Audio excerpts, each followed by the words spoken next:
Welcome to Believe It or Not, an Interfaith Grand River presentation.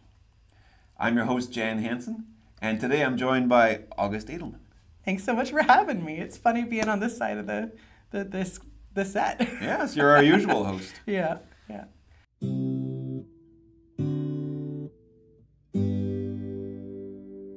So what is it that you do outside of this room?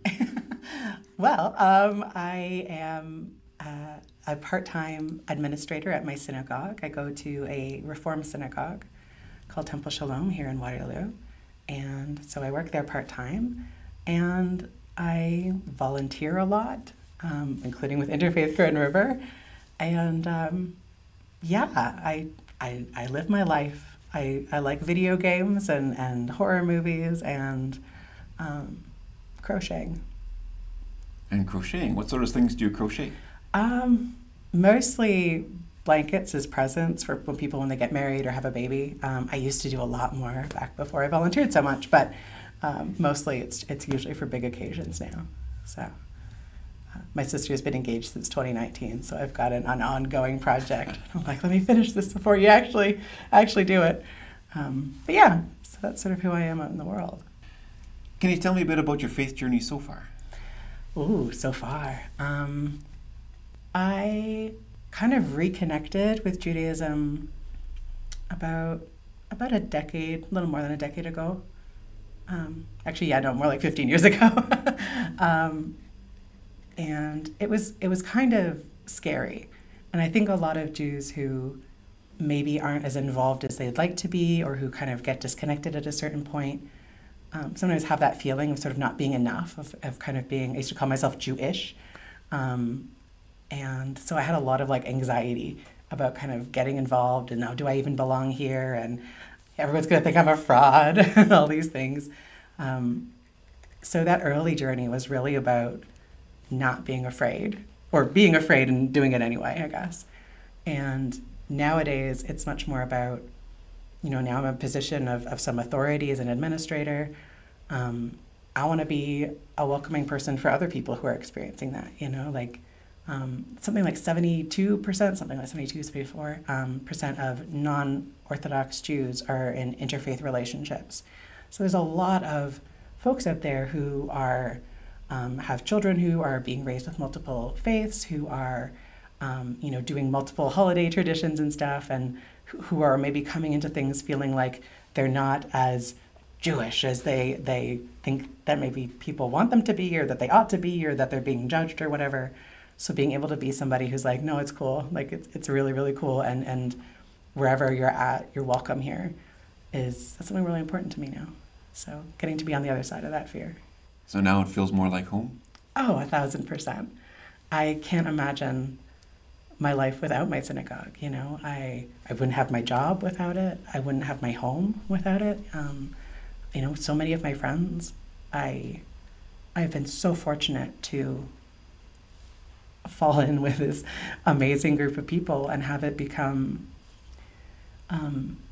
such a huge part of my identity and my life and just my day-to-day existence. And we live in like a lonely world. I feel like I've said this so many times on this show, talking about like the epidemic of loneliness, but people are lonely. And for me, prior to getting involved at the temple, I was very much like DIY. And there is an aspect of Judaism that's very DIY. I think, is it John Mulaney said that Judaism is a religion for people on the run? So that idea of like, you can just do it yourself. And I always really clung to that, of like, I'll just do it myself, and I'll do it online with people who I meet online or whatever. And like, that was meaningful, but finding more than that, finding that that it could be meaningful still to do it in a community and like to be a part of people, and that just like having dinner at someone's house and, having a potluck and the little habits you fall into as you get to know people. There's something really magical about that and that community that comes with it, and you can't mimic it online, So I've been very fortunate to have that. So what part of your faith is it that's most important to you? Ooh, oh gosh. Now I feel bad for all the times I've asked that of you. Um, one of the big ideas in Judaism is this idea of tikkun olam, repairing the world. This idea that you don't have to fix everything, but you don't get to stand aside either. And that it's our duty to make the world that we live in now a better place. Judaism doesn't really have a whole lot of stuff about afterlives and all that kind of thing. So, and it's not even really that much about belief a lot of the time, it's about doing. So doing Judaism means doing things that will hopefully make the world better.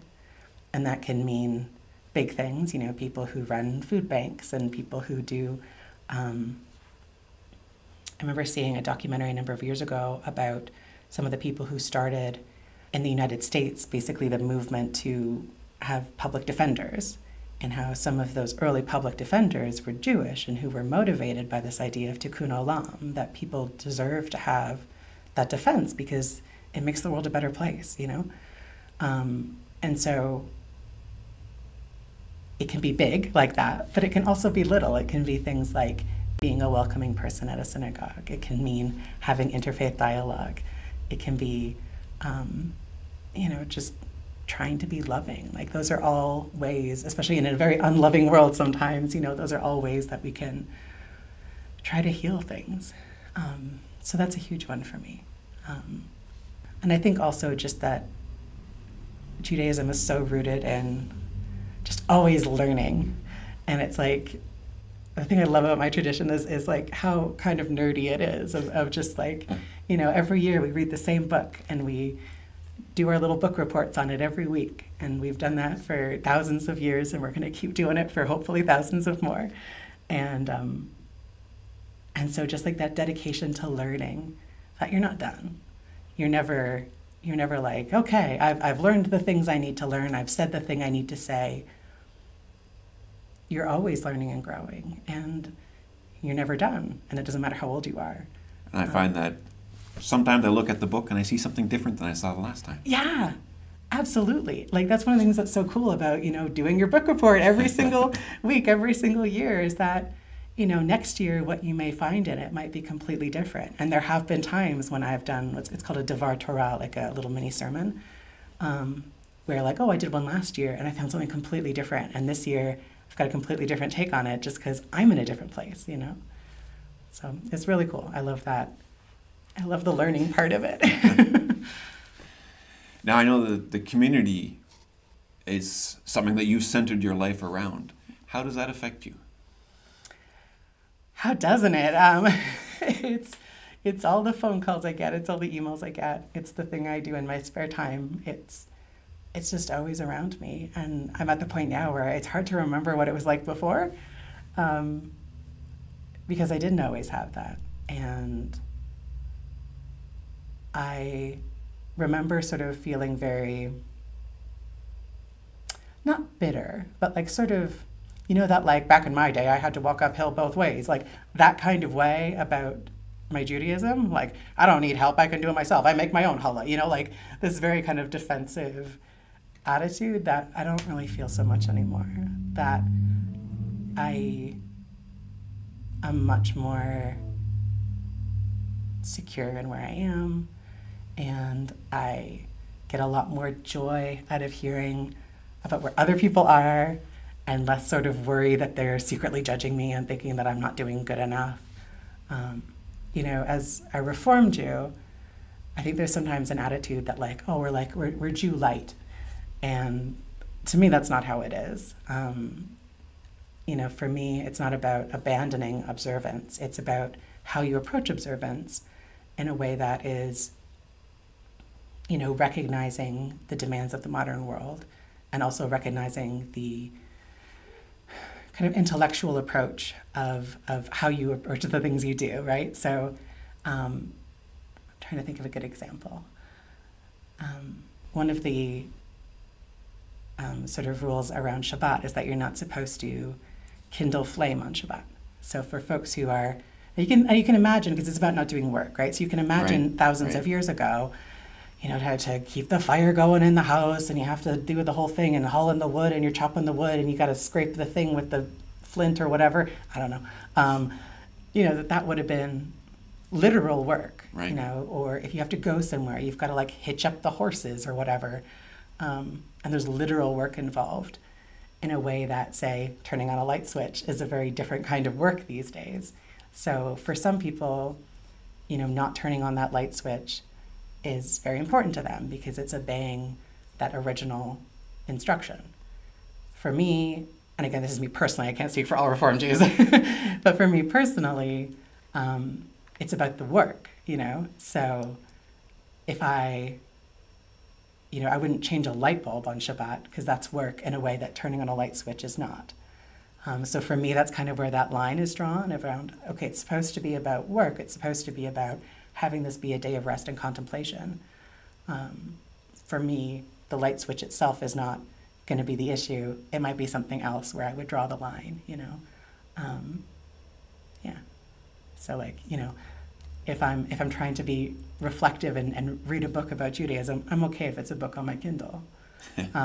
But, you know, again, electronics, so that's, it's different for everybody. And I think, you know, for some people, and again, that fear when I was younger around that somebody would be like, oh, you're doing it wrong, and that means you're a bad Jew, and get out of here. I mean, that never happened. But the fear that would happen, and I think other people do also have that kind of fear, maybe in subtler ways, that people will be sort of subtly judging you or subtly kind of giving you the side eye of like, oh, they turn on their light switch on Shabbat or whatever, that there is that sense of not being enough, you know?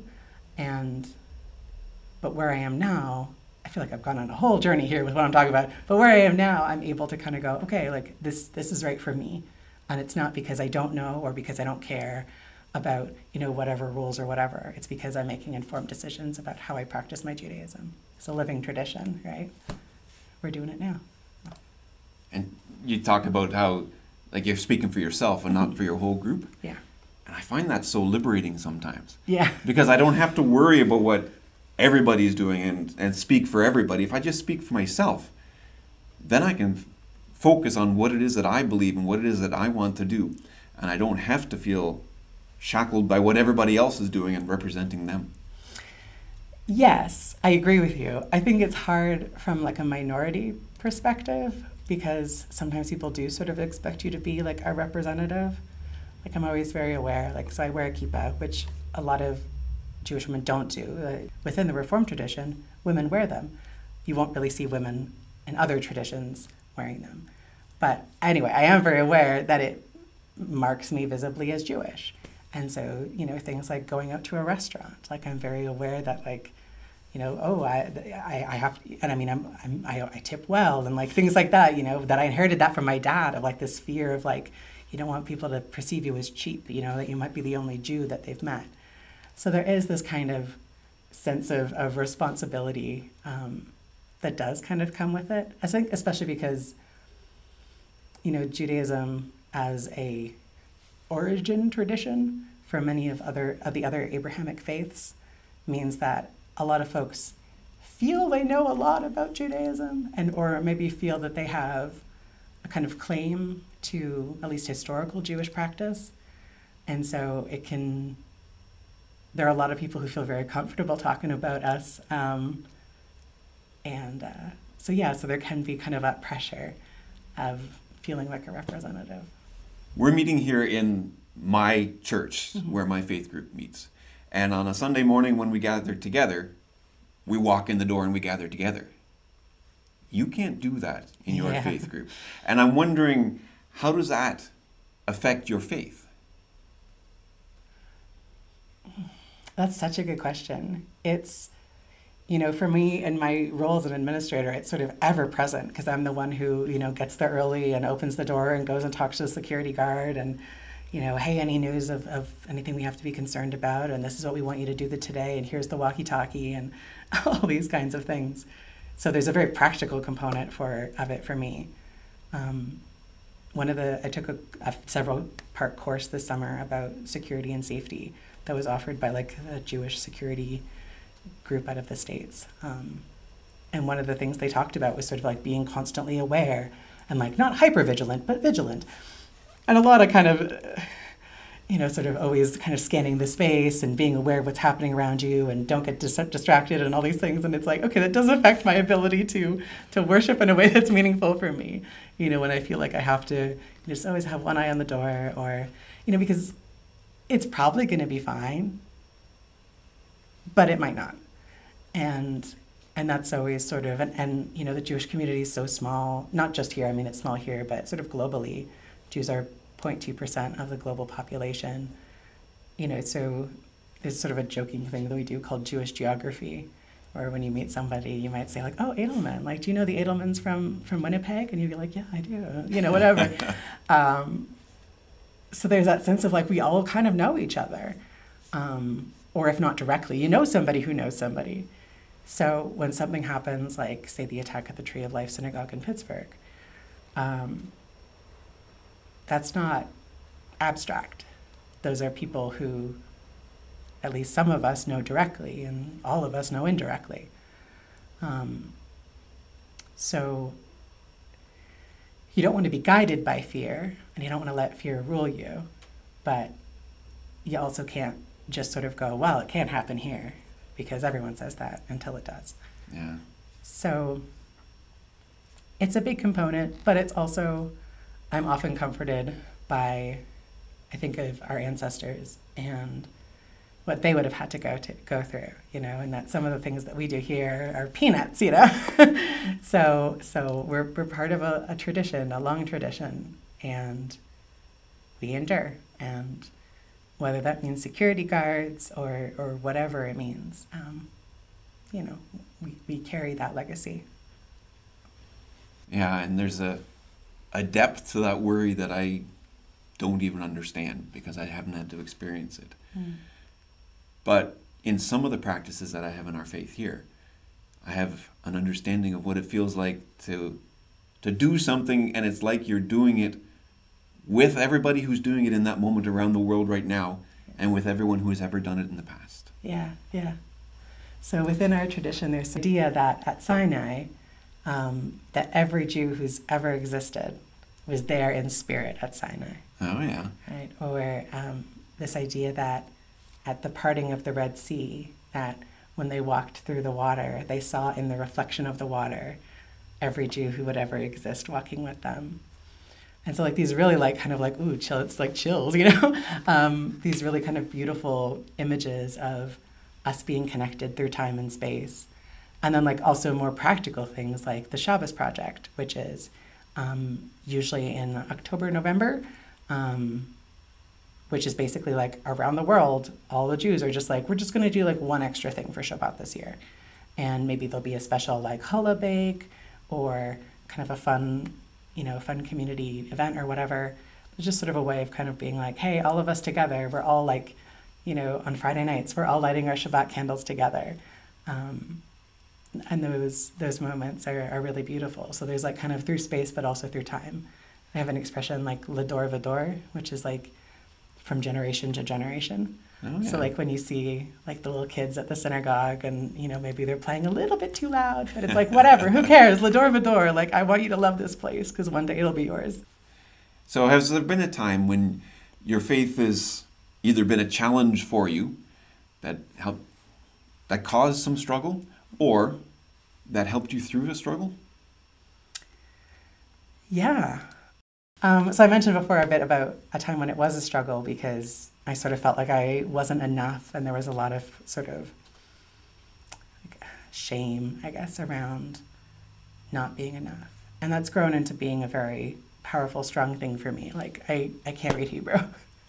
I still can't read Hebrew. I've been learning very, very slowly over the past decade or so, and I can just about identify the letters and their sounds. When I was up at, I did an aliyah, which is where you say a blessing before the Torah, and I was watching Bob read the Torah next to me, and I was sort of going, I can pick out the first letter of all the words he's doing.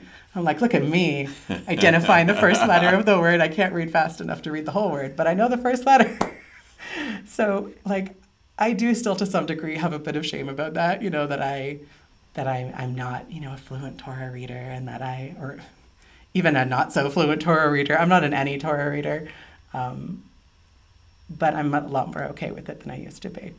But yeah, and I mean, I see it in the little kids at the temple, you know, when they're, you know, all the silly ways that like little kids, even tweens, get at a synagogue when they're kind of bored, and you know they're maybe braiding their friend's hair in front of them or whatever, and it's just like there's something so beautiful about that, you know. Like I'm 36, I'm probably not going to have kids at this point in my life, but I get to be like an auntie to the kids in my life, and seeing those kids who, you know, maybe they don't love it right now, or maybe they sometimes love it, but having them, seeing them be in that space. And again, that idea of like the door of a door, you know, so many of our holidays are like, they tried to kill us and they failed, let's eat. And those children are evidence of that. They tried to kill us and they failed. And we are still here, and we are still educating our children, and the door of a door, they are here. Last week, I think it was, I was talking with one of the little kids, and the church service had started, and I was supposed to be up front. And so I said, like, I can tie this knot in your bracelet, but then I got to run. Yeah. And I said, maybe we shouldn't run in the church, because I try to be a good example sometimes. But then she turned to me and she said, we should dance. Oh, that's lovely. And I thought, I should have seen that, but I needed you to show that to me. Yeah, yeah, yeah. Seeing the ways that they are comfortable in a space, seeing the way that they celebrate being in a space, or even resent being in a space sometimes. They're there, and it's beautiful. Yeah. So, is there anything else that I've missed that you would like to say? I guess sort of the only thing I really wanted to talk about that sort of isn't part of our questions is anti-Semitism, because it's kind of a thing right now. And I know I've lost a lot of friends over the last year. We're approaching the anniversary of the October 7th massacre. And, you know, I think there's a lot of people who have a lot of very strong opinions on stuff, and I don't want to get into what I think personally or politically or whatever, but I guess the thing that I think is so important is to really listen to people, even people you don't agree with. And I don't mean like listen to a Nazi. I mean like just like people who are different from you and maybe have a different perspective. And just remembering that people approach their lives and the way they exist in the world with reason. You know, people have reasons for believing the things they do, even if you think they're wrong. There's probably an internally consistent reason for what they believe. And to take the time to listen to those people, and to take the time to accept that maybe you don't know everything, and that, not in a snarky way, like you don't know it all, but like that there's more to learn, and that the people around you might be motivated by solid reasoning, even if it's not reasoning you disagree, even if it's reasoning you disagree with. And so taking that time and you know, reading some books. You know, I've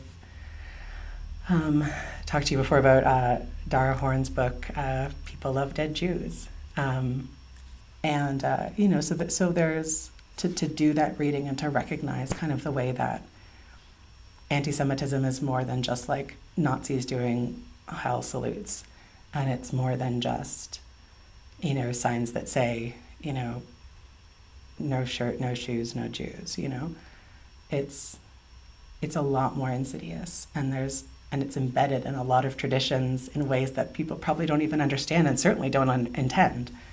And so that would be sort of what I would hope that people would take away from this last really awful year, to do some reading and to listen to voices that are maybe going to challenge you. So, yeah. And I think it's something that we often forget when we disagree with the people around us, is that they're still people. Mm-hmm. And that's so important, and we need to start there. And we don't always do that. Yeah. There's this term, sonder. I want to say it's like Swedish or something. I'd have to look it up. But it basically means the awareness of that the people around you have rich internal lives that you're not privy to. And I think it's like such an important concept in this day and age, you know, on the internet.